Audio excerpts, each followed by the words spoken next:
Hi, I'm Ted Newman. I'm the producer on Geist, and we're here at N-Space in Orlando, Florida. And I'll take you to the conference room. This is where we have all the meetings with clients, mainly Nintendo of Japan. We have spent many long hours in this room to the point where we've decided in the new office, if we ever change spaces, we're going to get windows everywhere, because spending 12 hours in here with no windows is a little hard to do. This is a Geist poster from one of the E3s, and this is actually signed by Kono-san, Tanabe-san, Shikata-san, and Goto-san, who were all, critical members of the Geist team. And Tanabe-san obviously was Metroid Prime and Metroid Prime 2. Kono-san just recently did Nintendogs, but also worked on all of the Mario Kart titles. And Shikata-san and Goto-san have been with Nintendo for years and years. And they are our good friends and partners. Okay, I'll take you into the Geist team room now. This is the main room for the Geist team. It's mainly programmers and scripters and designers. People spent a lot of time in the past couple months finalizing Geist in this room. A lot of late hours, and there was actually a sickness that went around, probably starting at this desk here and then just sort of working its way around the entire office. But I managed to somehow avoid it. That's my little space over there, which is clean for a change. This is the artist room, and this is made up of animators, world builders, and concept artists. There's some of the Geist concept art on the wall there.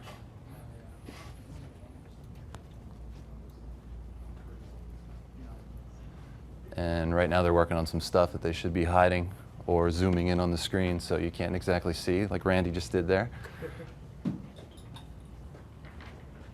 There's somebody else that tries to have as many toys as I do, but he doesn't quite make it. This is our kitchen and vending machine room. N-Space is kind enough to pay for most of the stuff ourselves, so like sodas are only a quarter. They recently put in Red Bull, which was a bad idea because a lot of us became hooked on that and would have like a 4 Red Bull a day habit, which I'm trying to kick as we speak. This is a little thing that the artist made to pass the time. They usually go out later in the night when it's not as hot to play hacky sack, and that wasn't enough for them, so they decided to make a hacky sack volleyball game. So they find like one of the handicapped parking spaces and they just set up and play that for a while.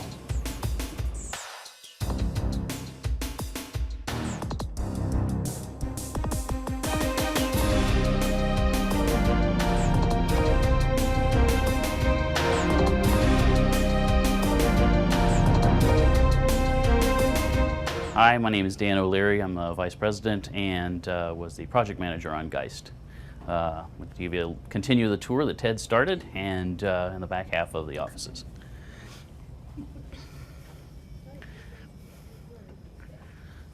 This is another area of development, software engineering back here. These guys are largely responsible for the core technology in our products, what we call the engine. And that's an N-GIN. We've been using our own technology for games for all of our products since day one here at N-Space. It's something that we're proud of, and hopefully it gives us an advantage over other folks.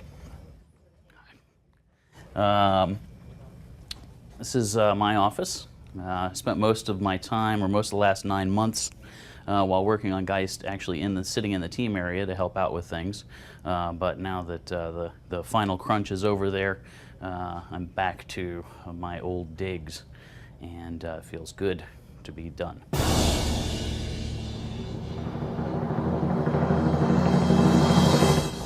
So this is our sound production area. Did music composition, sound design, so forth. Got a big Pro Tools rig. Unfortunately, Mike, the sound guy, is not here today. He's sick. Has been for a couple of days now. We hope he gets better soon. We'll come down here to Another product development area. Okay, you're good. This dark cove is another one of our development areas. We're doing stuff in here that I can't really talk about right now. A couple of projects that we've gotten started on since Geist wrapped up, and we were working on before Geist wrapped up. But I can't, they haven't been announced yet. I can't really talk about them. We've always done multiple projects here at InSpace. At one point we were working on 5 projects concurrently. But recently, we've had the great majority of our effort has been focused on Geist, with a few folks working on a few other things on the side. This is Scott Corrali. He recently quit World of Warcraft cold turkey. We're very happy for him. Did it in one night. Warcraft is a bad thing. I didn't know it had traveled that quickly through the company. It's an evil thing. Yeah. I played it for about 7 or 8 months. Good work. Good work. Thank you, sir. Recovering World of Warcrafter. I'll be all right. This is our system administrator, Gary Myers. Say hi, Gary. There we go.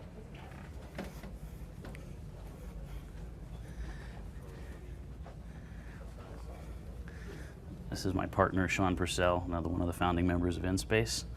He's busy on the phone, as is often the case. Does a lot of the administration, but also finds time to hit the code books every once in a while. This is Eric, my other partner, Eric's trophy wall. Unfortunately, Eric wasn't able to be here today. He's recovering from some illness, and we wish him the best and quick recovery. He would have loved to have been here for this. This is the lobby at InSpace. We have a lot of artifacts of our previous products here. We've been in development since 1994, November of 1994, and have worked on everything from initial launch PlayStation products through current generation GameCube and Geist. We've always been kind of schizophrenic as a developer. We've got a side that does kids titles, which have been wildly successful commercially, like Rugrats and Mary-Kate and Ashley series of products. And we've got a big kids section, which has done very well with titles like Duke Nukem Time to Kill, PlayStation Shooter of the Year, Danger Girl, Die Hard Trilogy 2, and a lot of other stuff that has come out over the years. Initially, before starting InSpace, my partners Eric and Sean and I started development working on an arcade game called Desert Tank for Sega. During the last 7 or 8 weeks of development of that product, we actually lived and worked in Tokyo at AM2 under direct supervision of the current director of AM2, Kataoka-san, and the previous director of AM2, Yu-san. Hi, my name is Jeff Outlaw. I'm the manager of the character and animation team. I have the pleasure of working with some of the most talented animators and character modelers in the business. I was started off on Geist as a world builder, and then moved over to the character and animation team, seeing the project through to the end. We enjoyed every bit of it. We had some really nice stuff. We did a lot of RTAs, or real-time animations, movies in the game that tell the story, and just everything that came out of the game came out great. I'm going to show you some of the tools that we used to create the product that we did. Well, we used 3D Max to do Geist, and we had a lot of tools made inside of 3D Max by our engine team. Some of the things I created, one of the things I created was the animation tool export. We were able to have more than a whole series of animations in one Max file and jump between them just using this tool here. Start an animation that would maybe have them shot, and then bring them down to just a stand idle. This allowed us to have the same starting position for all of them and made the blending a lot easier. Made us a simpler way to add animations to a set just by jumping through this tool here. This is our model and animation viewer, a tool that the engine group created for us. It allows us to see the animations playing on the characters, just running in a loop. We can get as close or far away as we want to. We can slow it down, speed it up. We can show them in wireframe. Oops. And we can show them in wireframe. We can cycle through the animations, load up the entire animation set for the character to see them all, make sure they all work okay. We can apply the wrong animations to the wrong model, and then the right ones to the right model. Get in as close as we want to them.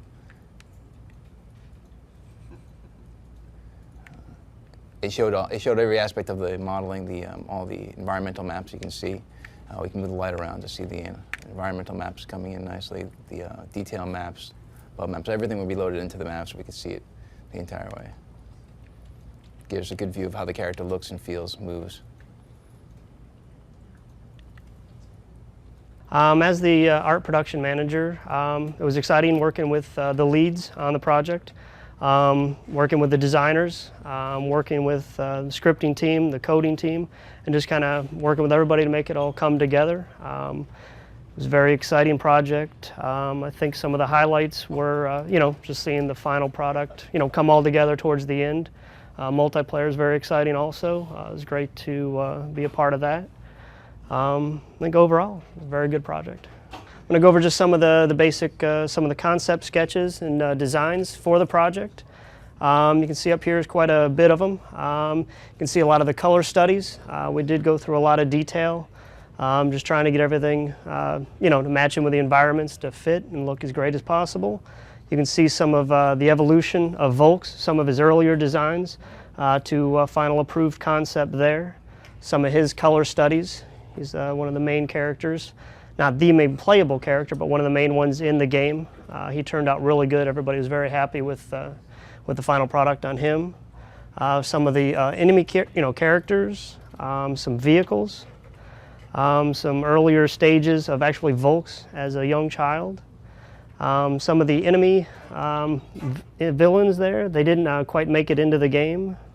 A couple of these sketches didn't make it in the game, but just kind of remained on some of the boards. This is just a few samples of the hundreds and hundreds of sketches that went into Geist design. Pretty much Geist's art style kind of evolved pretty much as a collaborative effort of everybody. During the years, definitely the art style kind of improved. I mean, definitely. I feel that there wasn't any one sole person that said this is exactly the way it has to be. It was kind of a collaborative group effort, and it made for a very interesting design, and I think where we ended up was very good. Everybody was very happy with the final stuff in game. Hi, my name is Tim Schwalk. I'm the lead scripter here on Geist. I've been within Space for 3.5 years. I started out on Mary-Kate and Ashley, which was great fun. And I moved on to Geist, which proved to be even more fun. I was kind of in charge of the scripting team, and we were the guys that really put all the fun into the game, so you can thank us for loving it. And you might recognize my name from such places as 1B, the Schwalk Ale Can. Always great fun. So enjoy, Geist. Good talking to you. One of the events I worked on, for example, was a mouse sneaking puzzle where we had to set up traps, that would attract the mouse, and then we had to script it so they would be attracted to the cheese, and then if the player ate the cheese, then they wouldn't be attracted to the traps, and then also making the puzzle interesting, for the player to navigate, and providing them with enough opportunities so it wasn't instant fail kind of scenario. As far as scripting goes, it's been quite interesting and exciting because it's amazing seeing your work go from nothing to actually active, in the game and playable. You can make changes quickly on the fly, and then all of a sudden, you can run it to the cube and you can actually see the effects in real time. So it's really kind of, I guess, a powerful feeling at times. My name is Joshua Crow. I'm the lead programmer on Geist. That means that I coordinated amongst all the other programmers and also did some of the programming myself. All of the vision filters you see in the game, the collision, the AI, all the things that actually make the game you play happen, I coordinated and worked on. I worked with Ted and Dan also to make sure that the vision that the designers had, that what they wanted to see in the game was what you actually play. There was a lot of challenging stuff to do for this game. Certainly, there were a lot of things you could possess, and we wanted to make sure that the player really had fun being all of the things they could be. We wanted to make it interesting to roll around as something, to be a dog, to be a mouse, to be a guy with a gun. And all of this variety took a lot of time and effort, but I think in the end we came up with something that people are really going to enjoy playing. Hey, what's up? My name's Andy Basiga. I'm lead world builder on Geist. I've been on the project since it began a couple years ago. And what we have up here is a multiplayer level, which is the boss level. We do everything in max. So right here, this is about 18,000 polys. We do all of our texturing, lighting, everything in max. That's the wireframe. Here we have it, fully lit with light maps and everything.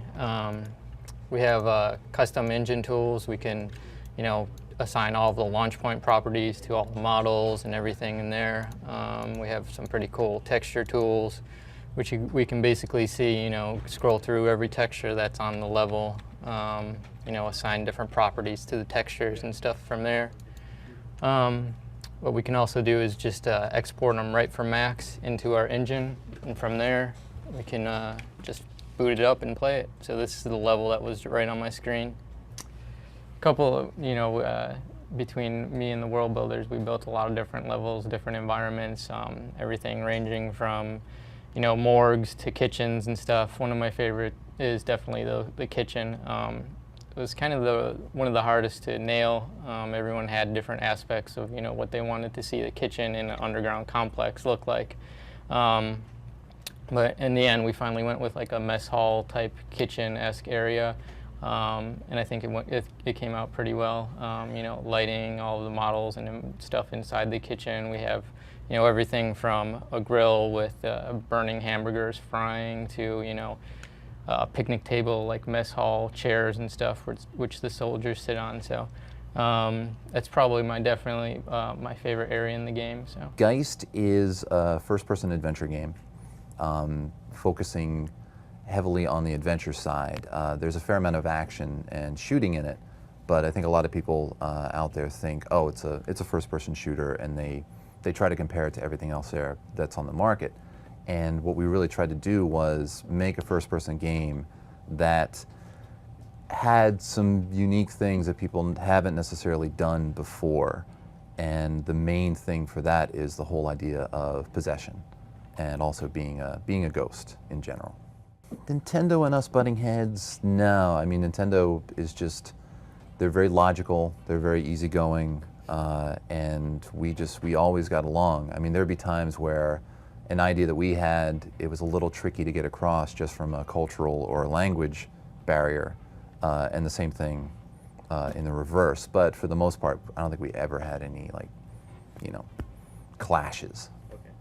The environment in Geist, it all takes place in the Volks Corporation, which, as the story progresses, you find that this building, which is mostly subterranean, was built in the early 1900s by this woman who thought that her dead husband was communicating to her and telling her that she needs to build deeper and expand out farther underground.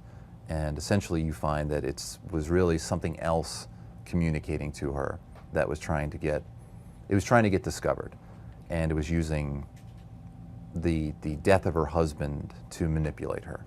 We try to put in there a strong story, and give it more of a narrative than a standard FPS might have. So as you go throughout the game, you'll learn through different ways exactly what this place is and where all these people came from. Since you spend a good part of the game without a body, there's a lot of interaction just trying to find a host. So there'll be interaction between the ghost and people, and then once you get a host, there'll be interaction between you and the other people who don't necessarily know that you're possessed. And then later on in the game, people will pretty quickly find out that, oh wait, this is possessed, or this person's possessed, and I need to do something about that. Object possession in the game came about partway through development. At one time, the ghost would sort of manipulate things from afar, but Japan would, during one of their many visits, they would come like every couple of months, and Japan at one time said, look, we need to talk about the idea of object possession, which is something that Miyamoto-san, whenever he would review the project, he would talk about, well, I wonder what it would be like to possess a container or to possess a plant. And they didn't quite know what he meant by that, or what to do with it. And when we first started talking about it, we weren't quite sure either, or how it would fit in the game. And we met for probably a good week trying to figure out how object possession could fit in the game. And at that point, we discovered that, well, instead of controlling an object from a distance, what if you just possess the object and then roll around as a soda can or cause a container to explode, for example. Yeah, I'd say my favorite would be, there's a level in the game where it's in a helipad, and there's a number of missile towers that are protecting the pad, and there's a friendly helicopter that you have to make sure it lands safely. And there are explosive containers and gun turrets stationed all throughout this helipad, and you have to use a demolitions host that you possess to ride up these big elevators and blow up these missile turrets.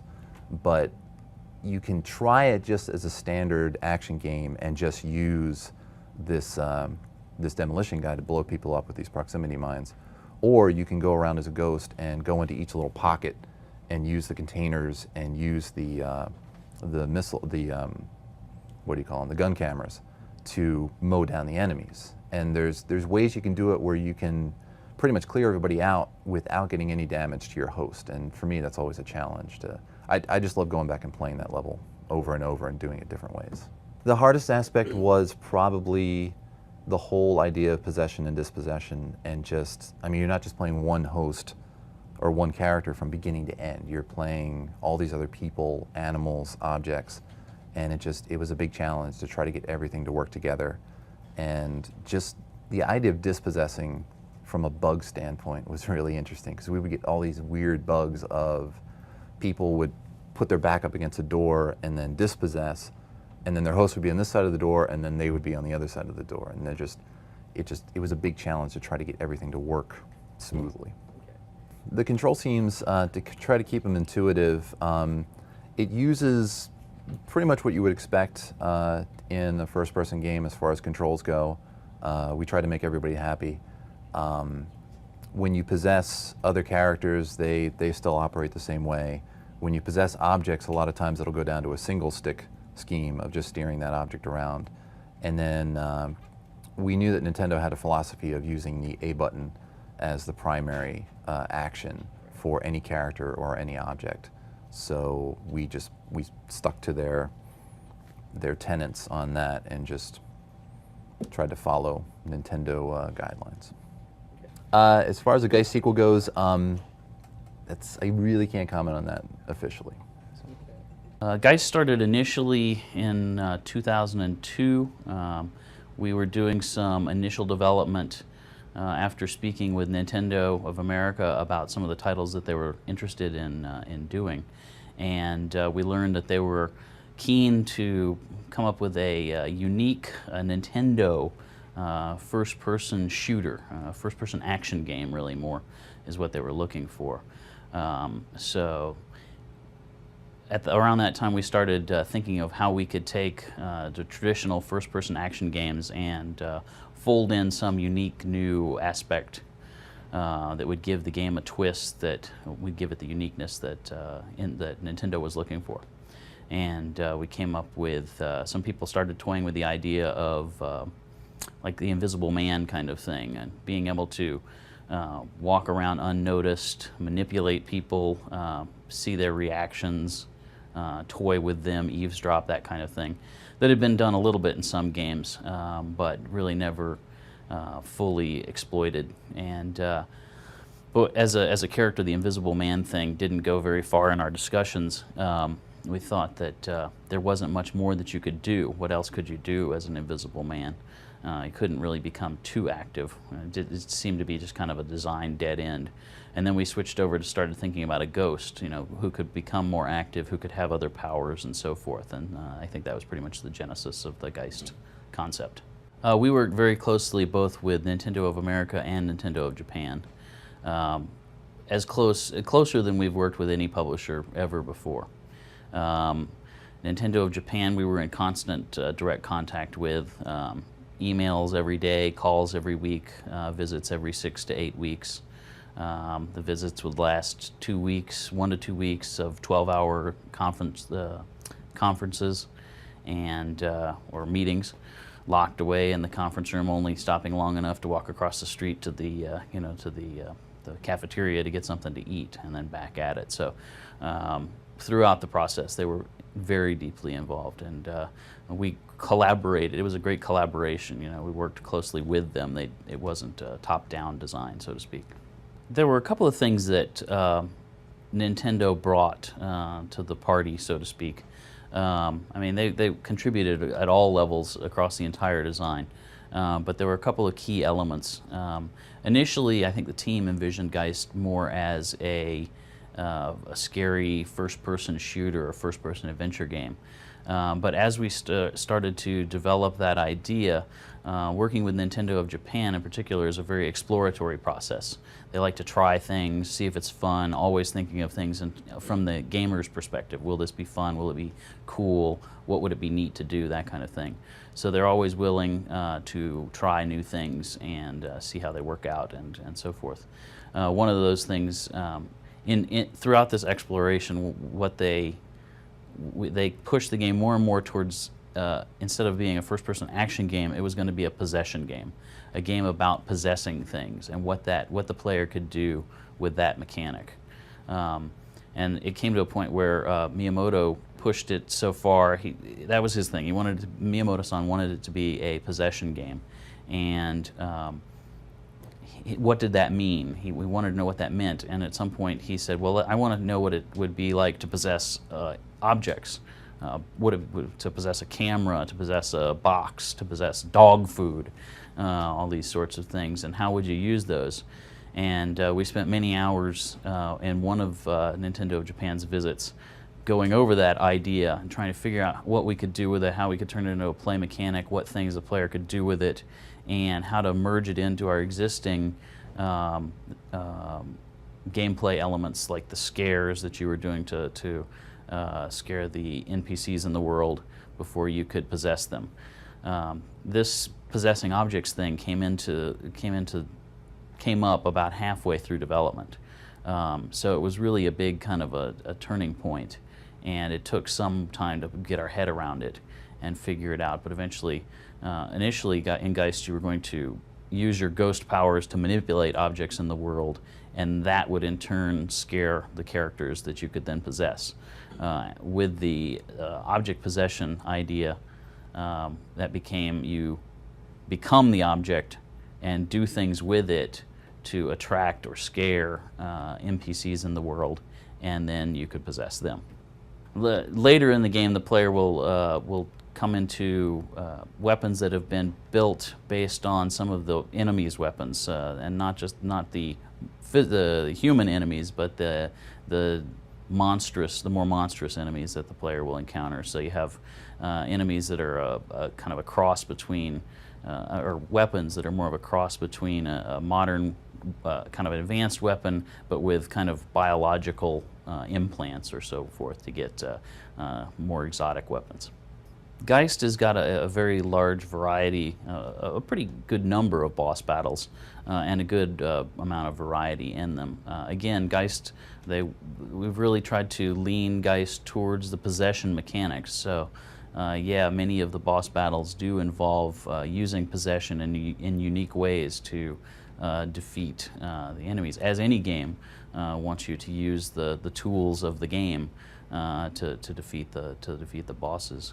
But there's a wide variety of bosses, both in their behaviors and what the player's expected to do to best them. In Geist, the player's progression is more about it reveals itself more in the kind of objects and situations that they find themselves in, and how to use their basic abilities to puzzle their way through those situations. So more than getting a new power, more than the player getting a new power, they'll find an object that they can possess and lets them and gives them a new power. In Geist, the things that you possess become your tools, whether it's a weapon or a bouncing ball or a character who has a key or some knowledge of an event. In Geist, that's kind of the twist. You possess things, and what you possess gives you the tools that you use to work your way through these puzzles. Now that we're done with Geist, I'm very happy with the results. It's a very different game, I think, that now here at the end than what any of us initially envisioned. It's been a very interesting development process, very exploratory, very educational experience with Nintendo of Japan and US. And I think in the end, Geist there's a lot of things to be very proud of in Geist. As an owner, I'm most proud that we have that Geist brings something different to the market. It's not a run-of-the-mill first-person shooter, first-person action game. It's a kind of game that only brave companies and brave publishers would put together and finish. And I think the industry needs more of that, more innovation to kind of breathe some life back into our sequel-driven, license-driven market that we live in now. We developed a very close relationship with Nintendo throughout the development of Geist, and we really enjoyed working with them, and I think that's a two-way street. We hope very much to work with them again in the future, but I can't really talk about anything that's going on right now. So, Multiplayer was brought in really early as like a challenge that Nintendo gave us. They basically said, look, we really like the idea of possession, and then what would you do with that in a multiplayer game? So we started off with a deathmatch mode, where basically everyone starts off as a ghost, and the level is populated by all these sort of inanimate hosts, and each one has like a different weapon. So basically all the ghost players scatter out, find their favorite host or their favorite weapon, and then just battle each other for points. And then from there we added a capture the host mode, which is like a variation on the capture the flag. And in that one, it's the same concept as a possession deathmatch, but the points you get as you kill the opponents, you don't actually keep them until you get your host that made those kills back to a base, and then you dispossess, and then you score the points. So a lot of times it turns into a race of, you know, hey, so-and-so has like 10 points in his host, kill him before he gets to the base. Okay. And we have some variations on that where like one version has a shield that protects the base, and the only way to score is to get a key to lower that shield. So pretty much everyone's searching for the guy carrying the key. And that's a great team game, because usually you'll have one guy has the key, he's waiting to score, but he's waiting for his buddies to get in there too. And then we have one more multiplayer mode called Hunt, and that one is strictly ghosts versus hosts. And what you do there is the hosts have an anti-ghost gun that they're trying to kill all the ghost enemies with. And each team has like a certain number of lives before the game is over. And the hosts, or I'm sorry, the ghosts are trying to possess the hosts, and then when they possess a host, the host player has some control over what the host is doing, but the ghost player also has a level of control. So they're fighting each other, and the ghost players are trying to get the hosts into hazards like, you know, walls of flame, or, you know, deep pits with spikes in them, that kind of stuff. And that one becomes a lot of fun, because there are a couple ways to dispossess. You can either rapidly hit the A button to knock the ghost out, or you have these dispossession grenades that you can either shoot at the floor to knock a ghost out of yourself, or shoot at your buddy to help him out. In multiplayer, we also try to introduce the whole object possession. So we have some of the objects you normally possess in single player, like explosive crates. So you have players that just sit in the crate and wait for somebody to come by and then blow it up. We've also got the gun cameras and the possessable rockets, which you possess and then just fly all around searching for people to destroy. And then we also have like special characters you can unlock, which are single player characters that if you get certain collectibles in single player mode, they'll become available in multiplayer. For the characters, for the special characters in multiplayer, it's we just have, when you complete certain levels, if you've gotten all the collectibles up till that point, a character from that level will be, you know, the special high-powered character, and they're always like tucked away somewhere in the multiplayer level to find them. But it's not every character from single player. We have about a dozen maps in multiplayer. Only a few are open in the beginning, and then as you find collectibles in single player, you unlock new maps. Yeah, multiplayer levels, some are based on themes from single player. So we'll take one of our favorite rooms from single player, we'll take that theme and then we'll expand it into a larger multiplayer area, and then some are just unique to multiplayer. Yeah, we've had a lot of fun playing multiplayer in the office. People really seem to like the idea of possessing different hosts and just battling out either against each other or as teams versus bots. So we hope everyone else enjoys it too.